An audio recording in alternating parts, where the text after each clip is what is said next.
प्रिय विद्यार्थियों, online classes में आपका स्वागत है। हमने पिछले वीडियो लेक्चर में अलाउद्दीन खिलजी की दक्षिण अभियान के उद्देश्यों का अध्ययन किया था। अब उससे आगे अलाउद्दीन खिलजी के द्वारा की गई दक्षिण भारत की विजयों का विस्तार से आज अध्ययन करेंगे। विद्यार्थियों, समस्त उत्तरी भारत पर अधिकार स्थापित कर लेने के बाद अलाउद्दीन खिलजी ने दक्षिण प्रायद्वीप को भी जीतने का निश्चय किया।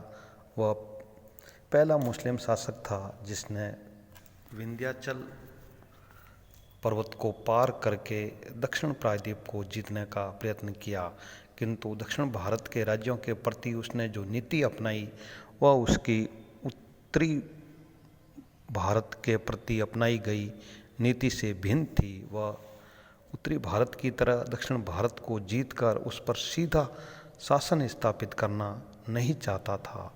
वह केवल यह चाहता था कि दक्षिण के शासक उसकी अधीनता स्वीकार कर लें और नियमित रूप से उसको वार्षिक कर भेजते रहें। अधीनता स्वीकार करने की शर्त पर वह उनके राज्य उनके अधिकार में ही छोड़ने को तैयार था। इसके अतिरिक्त, जैसा कि प्रोफेसर आयंगार लिखते हैं कि इन राज्यों से वह अथाह धन प्राप्त करना चाहता था जो पीढ़ियों से उनके यहाँ जमा होता जा रहा था, और वास्तव में दक्षिण के राज्यों पर आक्रमण करने के पीछे यही उसका मुख्य उद्देश्य था। अनेक इतिहासकार और वस्साप तथा मार्को पोलो जैसे विदेशी यात्रियों ने इन राज्यों के पास प्रचुर संपत्ति होने का उल्लेख किया है। अलाउद्दीन के दक्षिण पर जो आक्रमण हुए वे उसके प्रसिद्ध सेनापति मलिक काफूर के नेतृत्व में हुए, जिसने एक के बाद एक दक्षिण के सारे राज्यों पर आक्रमण करके उन्हें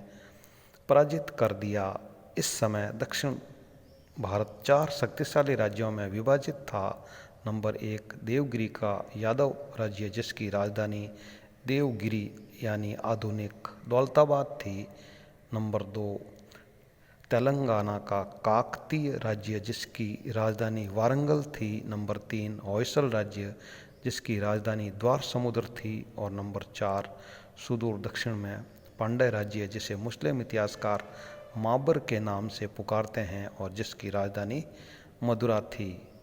नंबर 1 है देवगिरी पर आक्रमण 1306-1307 ईस्वी।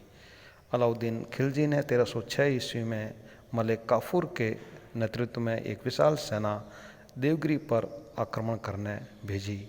देवगिरी पर इस समय यादव वंश का राजा रामचंद्र देव शासन कर रहा था। बरनी देवगिरी के विरुद्ध भेजे गए इस अभियान का कारण बताते हुए लिखता है कि रामचंद्र देव ने पिछले 2-3 वर्षों से दिल्ली को वार्षिक कर भेजना बंद कर दिया था। अतः मलिक काफूर को रामचंद्र देव से वार्षिक कर की पिछली सारी बकाया रकम वसूल करने के लिए कहा गया। इसके साथ ही उसको ये भी कहा गया कि वह देवल रानी जो इस समय अपने पिता कर्ण के साथ बगलाना में रह रही थी, अपने साथ दिल्ली ले आए, क्योंकि देवल रानी की माँ कमला देवी, जो इस समय अलाउद्दीन के रनिवास में रह रही थी, उससे मिलना चाहती थी। देवगिरी के विरुद्ध इस अभियान में मलिक काफूर के साथ मालवा के गवर्नर आइनुल मुल्क मुल्तानी और गुजरात के गवर्नर अल्प खां को भी भेजा गया। मालवा पार करने के पश्चात मलिक काफूर ने राजा कर्ण के पास, जो इस समय बगलाना में रह रहा था, अपनी पुत्री देवल रानी को सौंप देने के लिए संदेश भेजा। राजा कर्ण ने इस मांग को मानने से इनकार कर दिया। इस पर मलिक काफूर ने अल्प खां को राजकुमारी को अधिकृत करने के लिए बगलाना की ओर भेजा और वह स्वयं देवगिरी की ओर बढ़ा। राजा कर्ण ने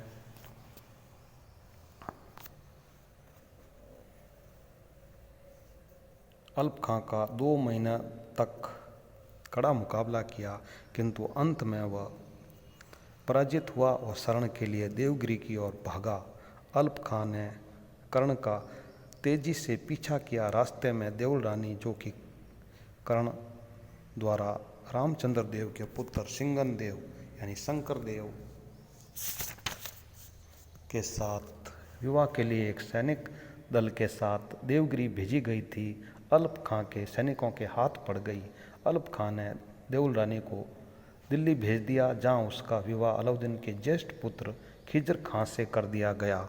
इसके बाद अलप खां मलिक काफूर से, जो तेजी से देवगिरी की तरफ बढ़ रहा था, जाकर मिल गया। मलिक काफूर रास्ते में लूटमार करता हुआ देवगिरी जा पहुंचा और रामचंद्र देव पर आक्रमण करके उसे युद्ध में बड़ी सरलता से पराजित कर दिया।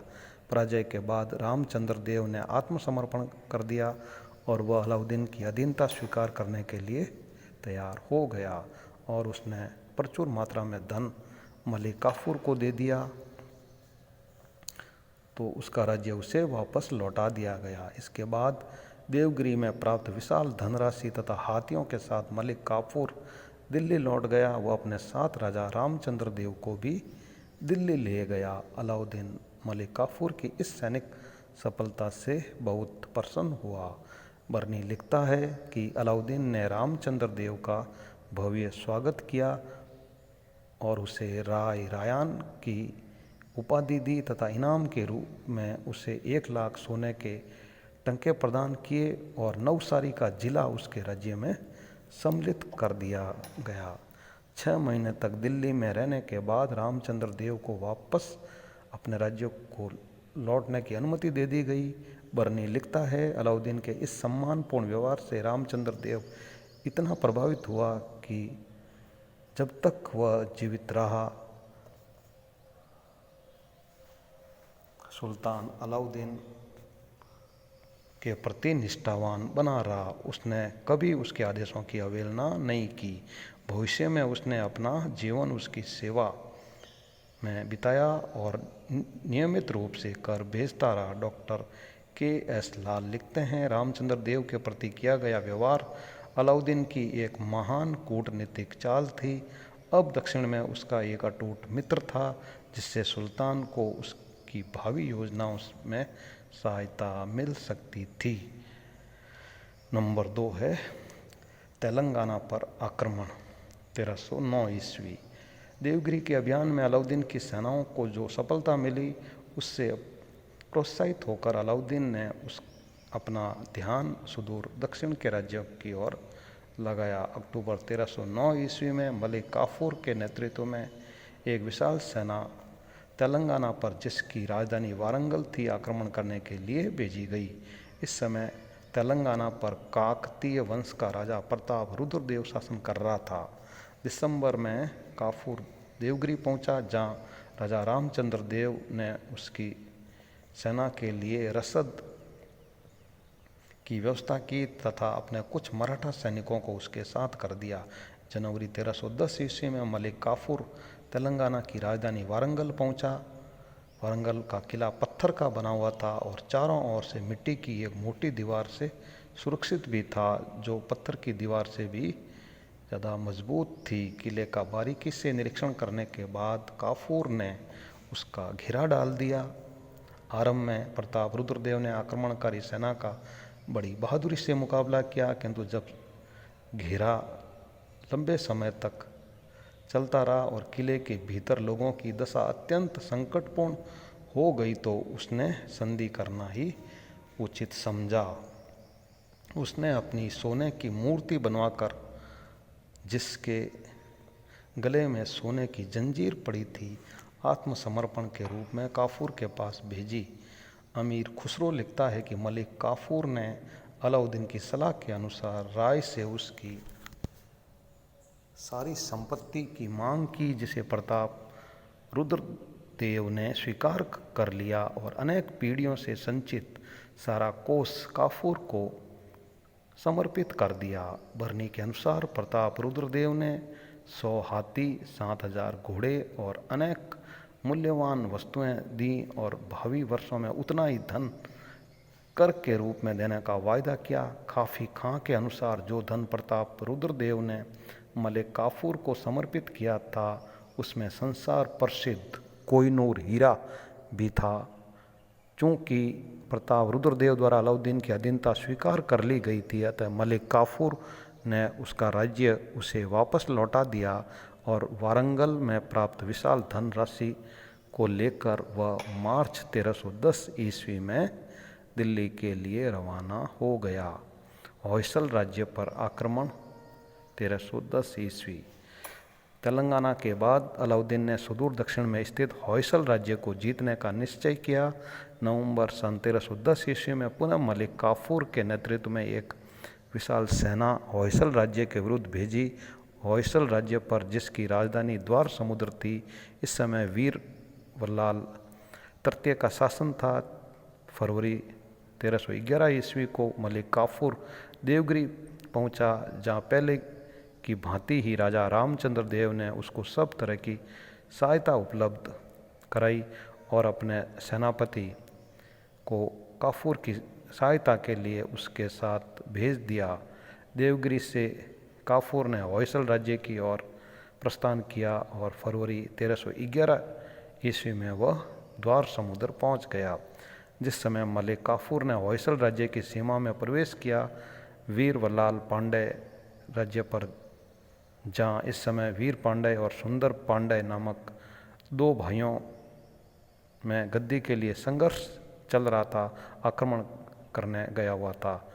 जब उसको अपने राज्य पर काफूर के आक्रमण की सूचना मिली तो वह तुरंत अपनी राजधानी लौट आया, किंतु जब उसने देखा कि शत्रु बहुत प्रबल है और रामचंद्र देव और प्रताप रुद्रदेव जैसे शासकों ने उसके आगे आत्मसमर्पण कर दिया है, तो उसने छुटपुट युद्ध के बाद संधि कर लेना ही स्वीकार कर लिया। वह व्यक्तिगत रूप से काफूर के सामने उपस्थित हुआ और उसने सुल्तान अलाउद्दीन की अधीनता स्वीकार कर ली और नियमित रूप से वार्षिक कर भेजने का वायदा किया तथा अपना सारा खजाना और हाथी काफूर को दे दिए। यही नहीं, जब मलिक काफूर ने पांडे राज्य का मार्ग बताने के लिए उस पर दबाव डाला तो इसके लिए भी उसको अपनी स्वीकृति देनी पड़ी। पांडे राज्य पर आक्रमण 1311 ईस्वी। द्वार समुद्र से मलिक काफूर मार्च 1311 ईस्वी में पांड्य देश को मुसलमान माबर के नाम से जानते थे के लिए रवाना हुआ, जो दक्षिणी प्रायद्वीप के अंतिम छोर पर स्थित था। इस समय पांड्य राज्य में गद्दी के लिए सुंदर पांडे और वीर पांडे नामक दो भाइयों में संघर्ष चल रहा था। संभवतः सुंदर पांडे ने, जिसे वीर पांडे ने पराजित करके भगा दिया था और राज्य सिंहासन पर अधिकार कर लिया था, दिल्ली जाकर अलाउद्दीन से अथवा मलिक काफूर से, जो उस समय दक्षिण में ही था, अपने भाई के विरुद्ध सहायता मांगी थी। यही कारण था कि काफूर ने पांड्य राज्य पर आक्रमण करने का निश्चय किया। मार्च सन 1311 ईस्वी में काफूर द्वार समुद्र से पांड्य राज्य के लिए रवाना हुआ और रास्ते में लूट मार करता हुआ पांड्य राज्य की राजधानी मदुरा जा पहुंचा, किंतु राजा वीर पांडे इससे पहले ही वहां से जा चुका था। काफूर ने नगर को लूटा और अनेकों मंदिरों को नष्ट कर दिया। इसके पश्चात उसने बड़ी तेजी से वीर पांडे का पीछा किया, किंतु वह काफ़ी प्रयत्नों के बाद भी वीर पांडे को पकड़ने में सफल नहीं हो सका। इस तरह पांड्य राज्य ने अलाउद्दीन की अधीनता को स्वीकार नहीं किया, परंतु वीर पांडे का पीछा करने के दौरान काफूर ने पांड्य राज्य में बड़ी मात्रा में नरसंहार किया, अनेकों मंदिरों को नष्ट भ्रष्ट किया तथा भारी लूट मार की और इस प्रकार अथाह संपत्ति एकत्रित कर ली। बताया जाता है कि वीर पांडे का पीछा करने के दौरान काफूर रामेश्वरम तक भी गया था और वहाँ हिंदू मंदिरों को नष्ट करके उसने उसकी जगह एक मस्जिद का निर्माण कराया। अंत में जब मलिक काफूर ने देखा कि वीर पांडे को पकड़ना संभव नहीं है, तो वह अप्रैल 1311 ईस्वी में दिल्ली लौट गया और अपने साथ लूट में प्राप्त अपार संपत्ति ले गया, जिसमें बड़ी मात्रा में हाथी, घोड़े, सोना, चांदी और हीरे जवाहरात सम्मिलित थे। धन की दृष्टि से यह मलिक काफूर का सबसे सफल आक्रमण था। इस अवसर पर होयसल राजा वीर वल्लाल भी काफूर के साथ दिल्ली गया, जिसका अलाउद्दीन ने काफ़ी सम्मान किया और उसे धन देकर वापस लौटा दिया। देवगिरी पर दूसरा आक्रमण 1313 ईस्वी। 1312 ईस्वी में देवगिरी के शासक रामचंद्र देव की मृत्यु हो गई और उसके बाद उसका पुत्र शंकर देव सिंहन देव देवगिरी का शासक बना। शंकर देव प्रारंभ से ही तुर्कों का घोर शत्रु था और चूँकि मलिक काफूर द्वारा उसकी मंगेतर देउल रानी उससे छीन ली गई थी, अतः शासक बनते ही उसने दिल्ली से संबंध विच्छेद कर दिया और स्वतंत्र शासक के रूप में शासन करना प्रारंभ कर दिया। इस पर अलाउद्दीन ने 1313 ईस्वी में मलिक काफूर को पुनः देवगिरी पर आक्रमण करने भेजा। इस आक्रमण का एक अन्य कारण भी था। वारंगल के राजा प्रताप रुद्रदेव ने अलाउद्दीन को लिखा था कि उसकी राजधानी दिल्ली से बहुत दूर है,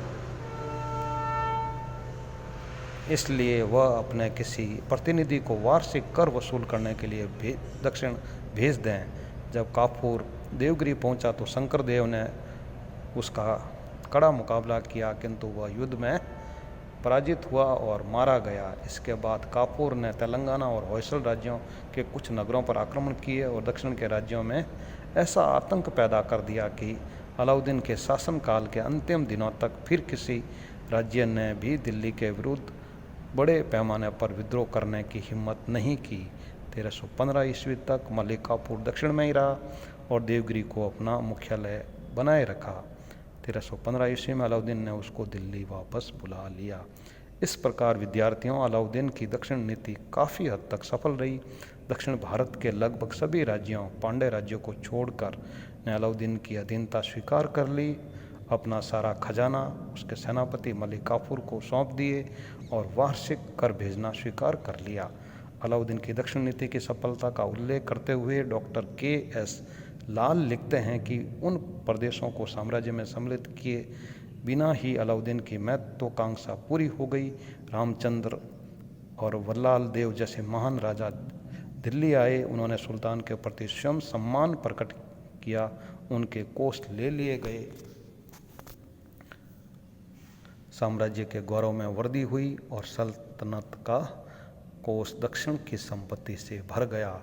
इस प्रकार विद्यार्थियों, हमने दक्षिण भारत के उद्देश्य और दक्षिण भारत में अलाउद्दीन खिलजी के द्वारा की गई विजय का विस्तार से अध्ययन किया है। थैंक्स।